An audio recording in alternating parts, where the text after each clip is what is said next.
Hello and welcome back to another episode of Injustice For All MMA. My name is David, and this episode is for UFC Fight Night, Cannonier versus Borralho. It took me 2 days to finish this card because I had things to do, blah blah blah. But this card has me fired up. I'm recording this on the day that O'Malley's about to fight Dvalishvili. So I'm still behind.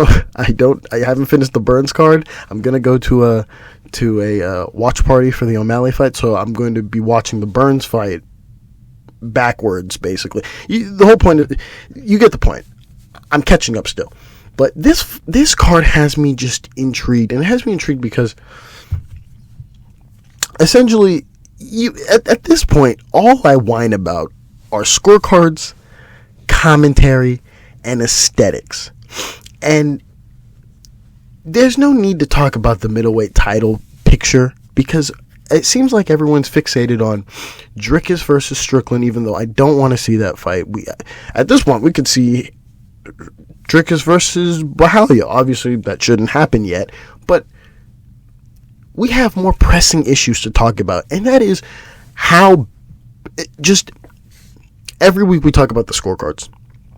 And this week, I think, was really an all-time low. There have been 2 billion fights now in the Apex. At a certain point, this shouldn't be new to anyone, especially for established refs and established judges. This is a scenario where this night was just marred with so many weird trips. And let's start off with the first fight. Cavalcanti versus Nunes. Okay, Cavalcanti versus Nunes. I gave that fight a 30-27. If you don't know now, we're starting with the honorable mentions. No one got robbed, thank the Lord. But there were moments in this fight where I thought someone was going to get robbed by just how bad the scorecards were. 30-27 Cavalcanti. You can't argue around for Nunes. You just can't. You can't find a round for Nunes. Even the last round where Nunes is like, oh, I'm going to fight. There seems to be this, I'm really tired of it because it seems as though the judges don't even score based off of like what's happening in the fight. It's almost like they're scoring based off of like movement and aesthetics. Nunes is still getting outstruck, yet in the third round she's flying off the handle, just throwing aimless strikes, missing most of them, and yet judges, we'll get to that in a second, judges give her the third round based off of just her going forward. She's still getting outstruck. 30-27. I have 30-27 for Cavalcanti. We'll start off with the first round, okay? 30-27 Cavalcanti. First round, Cavalcanti outstrikes Nunes by 7 strikes here. Okay? She outstrikes her by 7 strikes. There's nothing really to argue in that round. Second round, she outstrikes her by 9 to 10 strikes, even more clear in the second round. And then the third round, Cavalcanti outstrikes her by 5 strikes. This round, Nunes does a lot better. She's pressing forward, attacking a lot more often.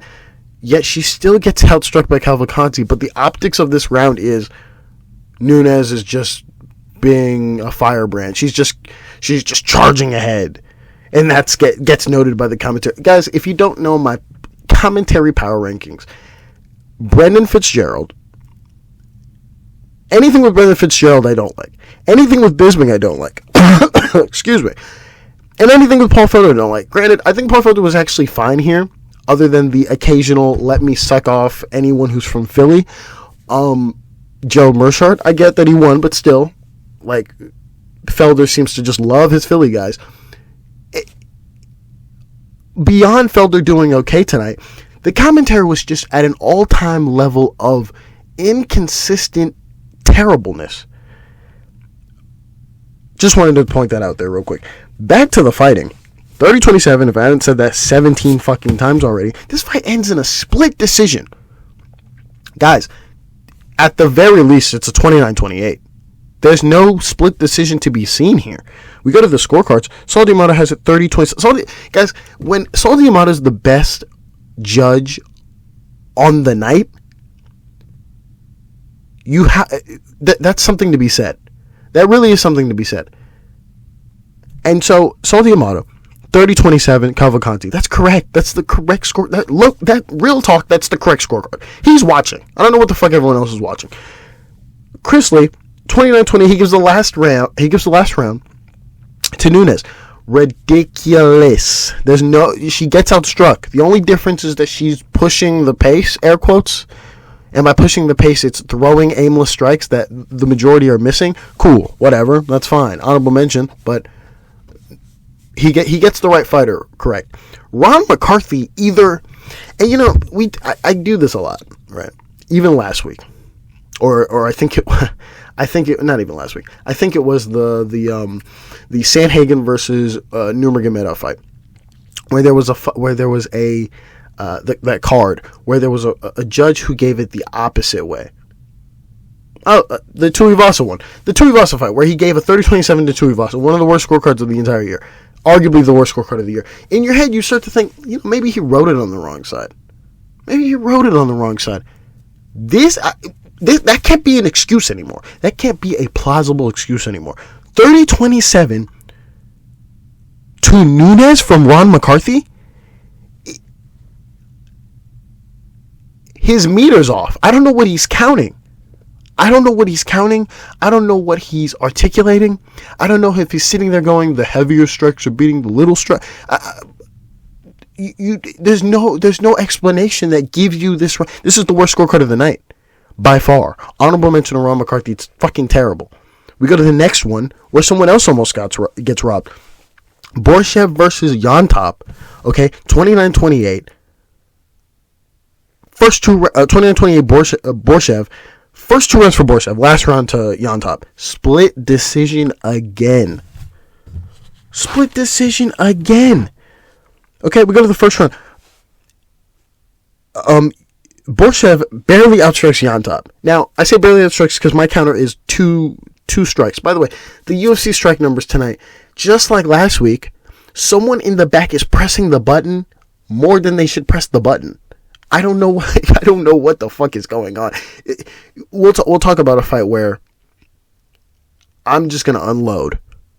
Because not only were the people in the back pressing the numbers, but it's getting to the point where I've had this on my chest for a long time.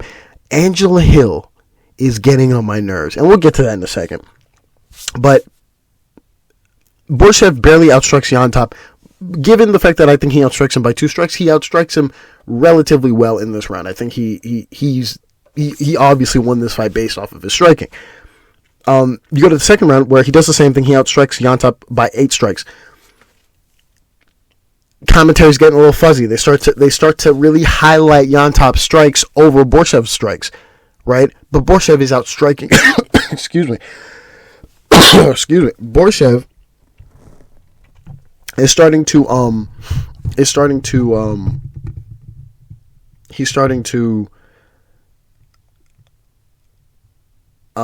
trying to find the words here. While Llontop is striking well with Borshchev. Borshchev is still outstriking him pretty clear in the second round. You go to the third round, Llontop takes over. Llontop outstrikes Borshchev by about 15 plus strikes. You go to the judges' scorecards, and again, just mental retardation. Guys, when I heard this, I almost blew a gasket. I'm going to go backwards. Eric Colon gives the first round. I won't blame the first round again. He outstrikes him by 2 strikes, so I'll give bail there. Okay, I'll give bail there. I didn't want to call it a close round. I don't think it's a close round, but I'll give bail. It's by 2 strikes. Second round he gives to Borshchev. Last round he gives to Llontop. So, kind of a correct scorecard, not really, whatever. 29-28, boom for Eric Colon. Ben Carlos, he gives the first 2 rounds to Borshchev. He gives the last round to Llontop.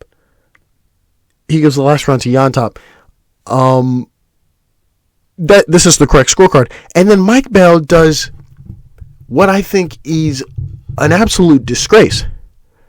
He gives the first 2 rounds to Borshchev, gives the last round to Borshchev. Borshchev is... Guys, he gives the last round to Borshchev. Borshchev was outstruck by 15 plus strikes in this round. The other 2 judges gave it to Llontop.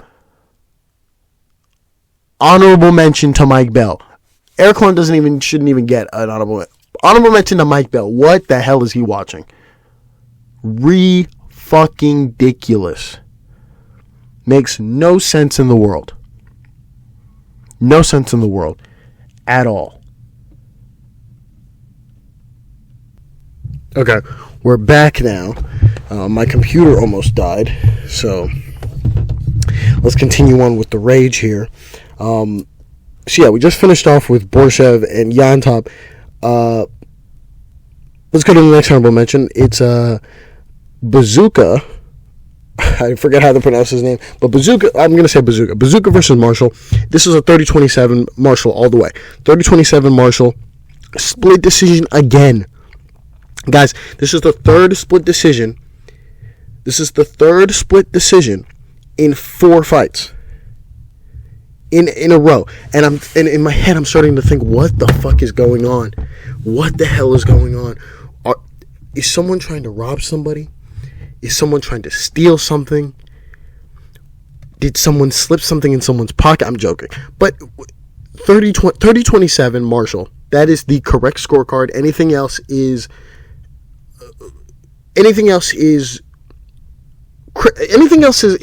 very questionable.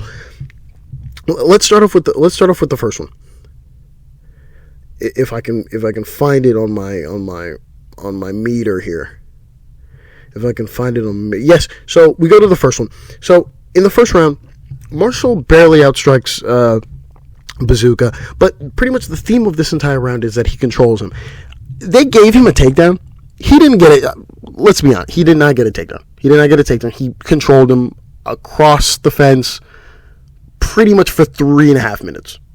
And then he outstruck, and then whatever shots he kind of landed there, mixed in with whatever shots that Buzukja landed in there. And then when they got on the feet, he kind of outstruck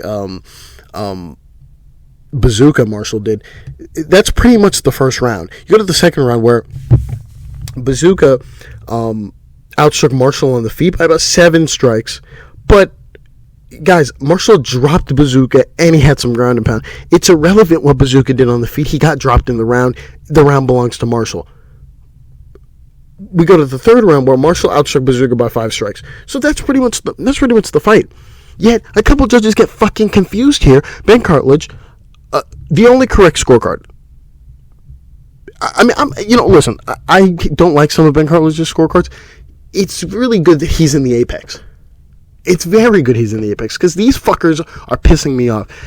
Ben Cartledge, 30-27, his scorecard is not only correct, it's beyond fucking correct. Then, Adelaide Byrd and Junichiro Kamijo forget how to score for a second. Thank God Junichiro Kamijo opens his eyes. No pun intended. In the third round. First round, he gives it to Marshall. Duh. Second round, he gives it to Buzukja. He got dropped. I don't know what we want here. Who gives a fuck if he outstruck him in the last few seconds of the fight? He got dropped. He lost the round. He didn't beat him up so well that the drop is irrelevant. He got dropped. Yet he gives him this round. I mean, by that pretense, he might as well have just given the last round to Buzukja as well. But he didn't. So honorable mention to Junichiro Kamijo. He makes no fucking sense here. He gives the middle round to Buzukja. Gives the last round to Marshall. Ridiculous. Adelaide Byrd, trying to compete for worst scorecard of the night. She fails, but she succeeds at the same time. She 29-28 to Buzukja. Again, Adelaide Byrd forgets how to score. I mean, she's a boxing judge, yet she gave the second round to Buzukja. Buzukja got dropped. And she just goes, fuck it, it's his round. Then gives the last round to Buzukja. Help me understand it. Sit down and help me understand how he won this round. He got outstruck in this round. I don't know what to tell you. Honorable mention Adelaide Byrd, just fucking phenomenal. I was heated at this point. I couldn't think of anything else. I really couldn't think of anything else. And now we get to the real shit, bro. I've been holding this in for a little bit. Quick story. I was scrolling on Instagram. Granted, I haven't finished the card yet, but I was scrolling on Instagram. I was, ducking and dodging spoilers. But I couldn't dodge one spoiler. And that was Angela Hill doing. Now, I've had this feeling in my body for almost every time Angela Hill fights. Because every time Angela Hill fights, the one thing that comes out of her mouth is either a defiant, I've been robbed 40 billion times, or it's a, I've been robbed 40 million times. That's what I get out of Angela Hill. Every time I hear Angela Hill talk, it's I've been robbed. I've been robbed. Very victim. Let me not say what I want to say. It's a lot of I've been robbed, and I've scored a lot of her fights, and I can only detect maybe like a robbery or two, but most of her fights are either close or she definitely lost the fight. And I was scrolling, and I got hit with 2 Instagram videos of, that feeling when you get robbed or whatever, and I'm like, she fought this week? Again, remember, I was behind, so I didn't look at who was fighting. So I'm like, okay, she must have fought on the next card that I'm about to score. And I'm like, wow, she got robbed? But then I thought to myself, hold on, this is Angela Hill. She always says she gets robbed. So I'm like, all right, whatever. I'm reading the comments. Again, no one spoils it in the comments, but the comments are kind of like in agreement with her. So I'm like, wow, okay. I didn't, I don't want to be here and say, they don't know how to score either. Or maybe they just didn't watch it. Or maybe they're just not informed enough. And I think it's the fucking latter. They're just not informed enough. Obviously, after I watched it. But in the moment, I was like, man, maybe they're right. Maybe she did get robbed. Then there's another Instagram video where she's like, man, when you score more significant strikes than the other opponent and still lose. And I'm like, is this bitch, like, and I'm sorry, that was, what I just said there was what I felt afterwards, but not what I felt in the moment. And so I was thinking to myself, wow, she had more significant strikes than the other opponent and still lost? This must be like this might be that South Korean fighter who fought the Brazilian, I forget their names all of a sudden, but that famous fight where all 3 judges were just like, that girl won, but she got outstruck. It's crazy. And I was like, wow, maybe that's what happened here. And then I sat down and I'm like, man, did she really get robbed? And then I thought to myself, no, there's no way she got robbed. The commentary's always on her side because they worked with her, so anything she says, they just repeat verbatim. But this fight, while I do want to shit on the commentary, they were actually kind of skeptical of the strike numbers. Quick note before we even get into it, the strike numbers were heavily inflated for Hill. For some reason, the stupid clicker in the back was clicked 10 times more for Angela Hill than they were for Tabitha Ricci. Tabitha Ricci outstruck her in, let me look at my fucking notes here, in all 3 rounds. She outstruck her in all 3 rounds. She beat this woman. Yet, for some reason, Angela Hill is whining and crying about how she got robbed for the 18th billionth time. No, she didn't. She did not get robbed. She doesn't even suck. She just lost. And it is what it is. But yet, every time we see Angela Hill, she cries and whines about... She's starting to be the most insufferable fighter ever. At first it was Colby, because Colby's just annoying and whatever, and that's just how certain fans felt, whatever. Then it was Strickland, because Strickland's like a fake tough guy, and blah, blah, blah, blah, blah, blah, blah. And now it's Angela Hill, because she's just annoying. It's, oh my God, they robbed me. Oh my God, there are certain fighters who can actually claim that they robbed me, like legitimately. The South Korean woman, they robbed her. They stole her money. Give her back her money. There's other... We can just go off the list of just a multitude of people who've been robbed. Strickland can whine about getting robbed against Cannonier, not against Strickus. I don't give a fuck how many people whine about that. There's many people who can...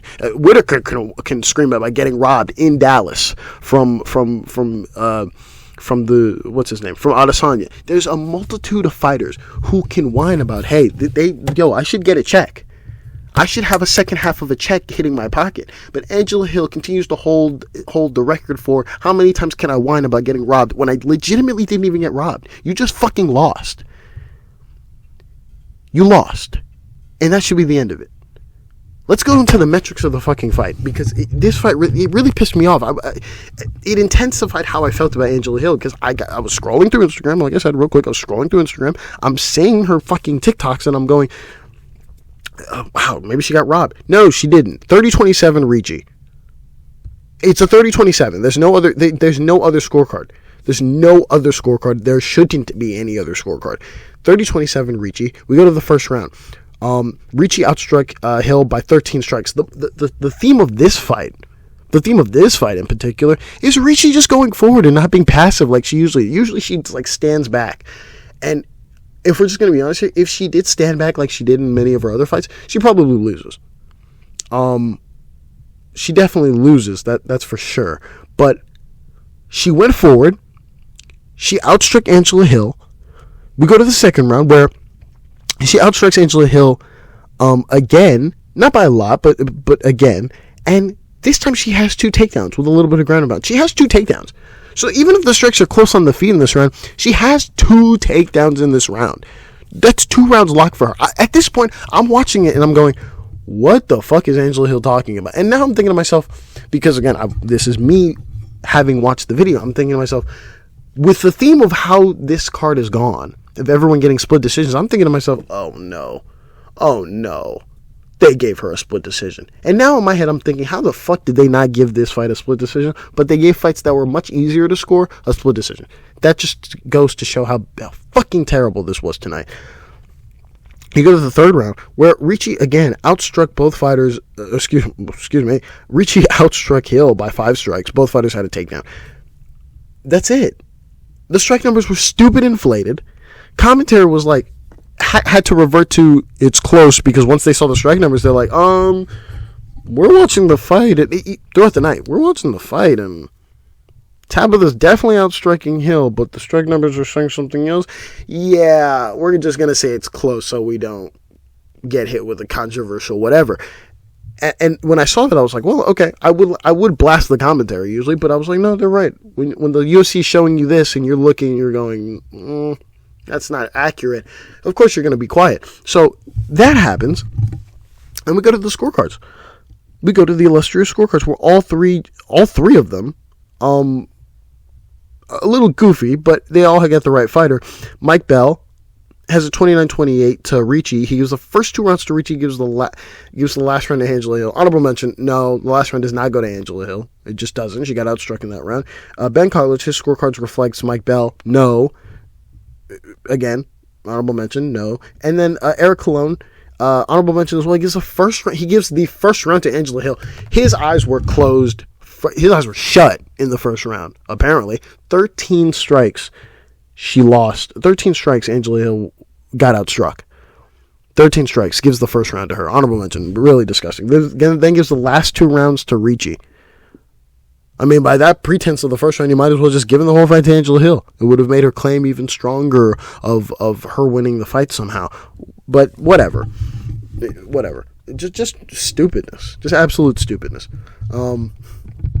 Then we go to the last fight of the night, and that is Cannonier versus Borralho. I had this 49-46. Someone said commentary was wild in this fight. Commentary was disgusting for this fight for a multitude of reasons. Let's get to the main points real quick. 49-46 for Borralho. Someone said 2-2 going into the 5th. They're doing drugs on commentary. 2-2? Oh, he cut him open. Oh, okay. I guess that means he won? What the fuck are we doing? No.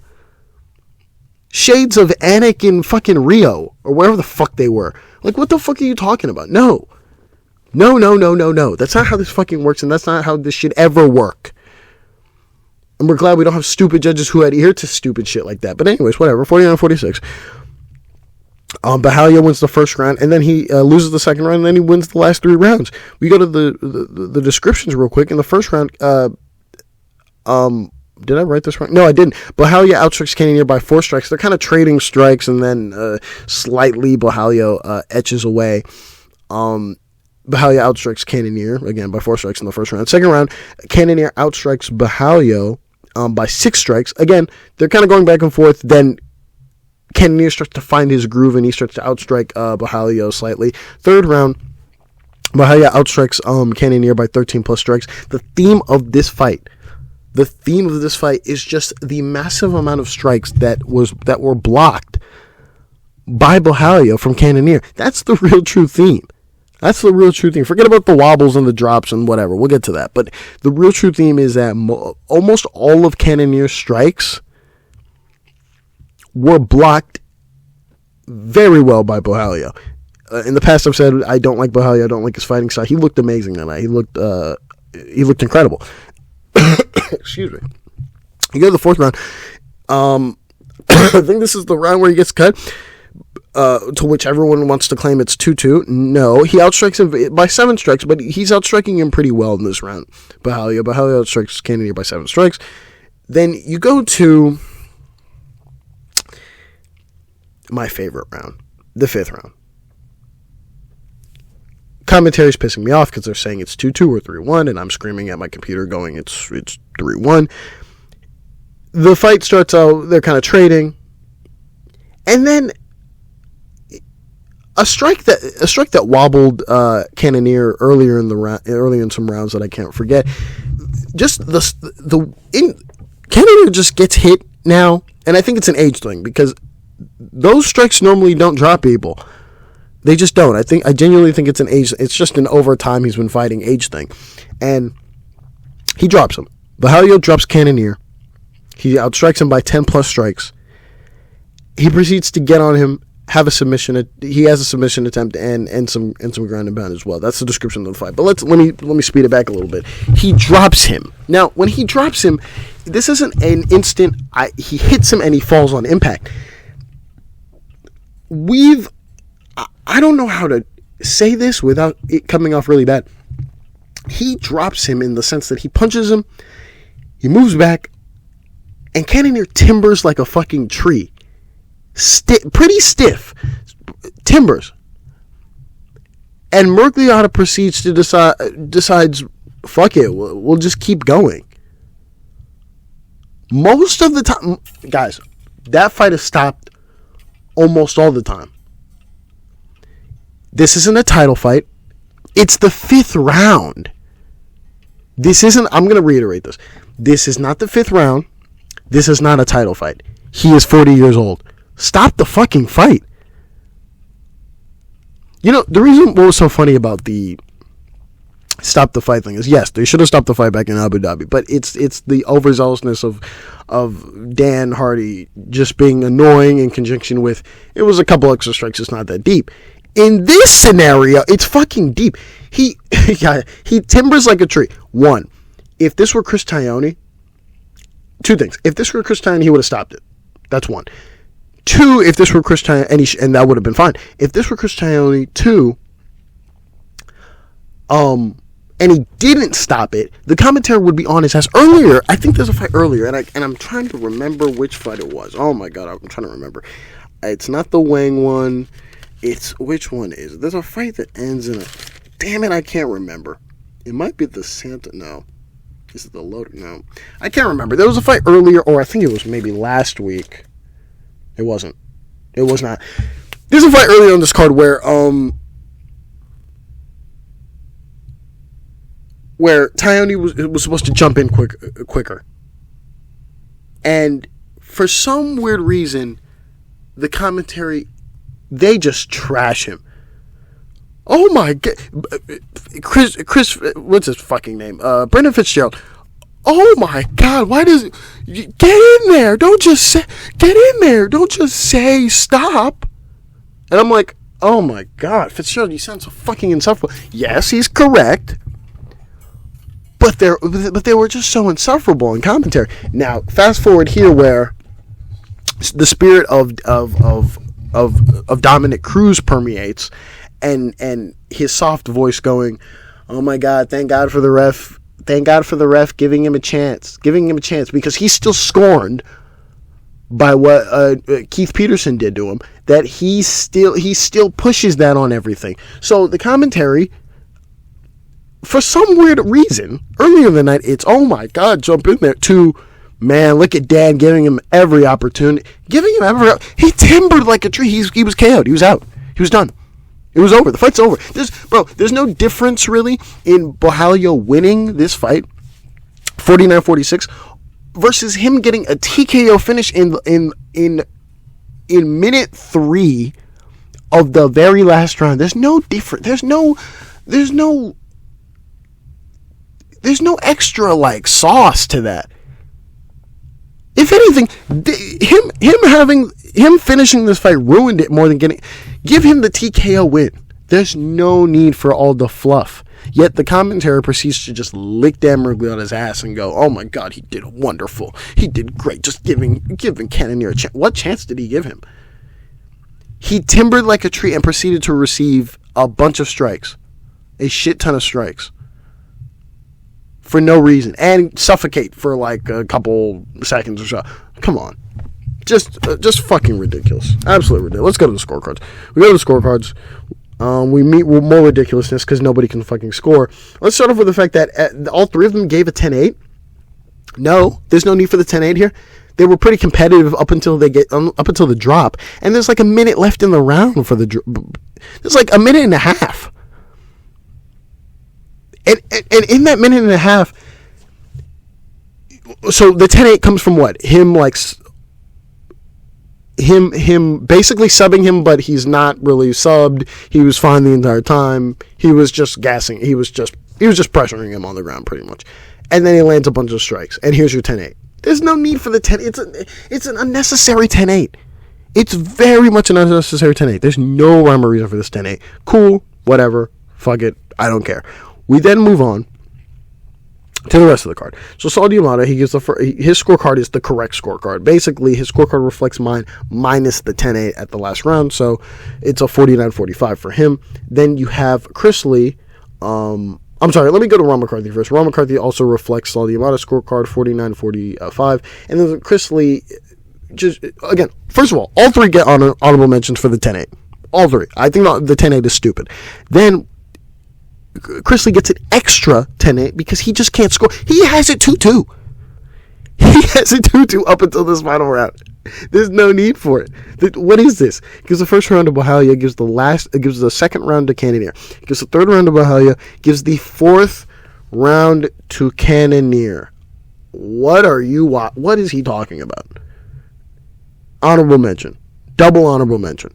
And then gives the last round to 10-8. I just can't. I just can't with this. It's just this night just pissed me out. Just bad scoring all across the board. From Ron, from fucking Adelaide, from everyone. And then Hill's whining mixed in with just give the TKO to Borralho. I don't even like Caio Borralho. Just give him the TKO. Shout out to Fighting Nerds. That's all I got. Thank you all for listening, and God bless.